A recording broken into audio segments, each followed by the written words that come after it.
حالا فقط به خاطر یه دونه شلوار داری گیر میدی؟ خب عزیزم من 100 دفعه بهت گفتم با این لباسی که میری بیرون میای خوب نیست. همین متکی لباس پوشی که سر کوچه‌مون وای میسته 4 تا نرخرم بغل دستش وای میسن، همه‌شون وای میسن دختر مردم دید میزنن. خب من مردم دیگه، غیرت دارم، خوشم نمیاد. خب من از کجا میدونستم این لباس خوب نیست اونو قرار دید بزنن؟ باشه دیگه نمیپوشم لباس رو. نمیدونستم دیگه چیه؟ داداشم من خسته و گشنه از سر کار اومده نشسته اینجا، شما هم که تازه تشریف آوردی با این تیپتون.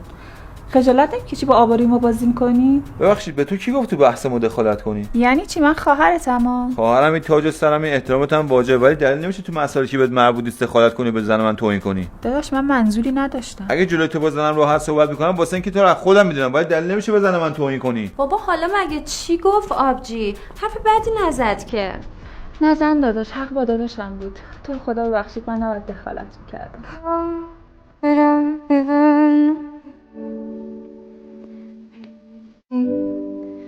Lies in disguise.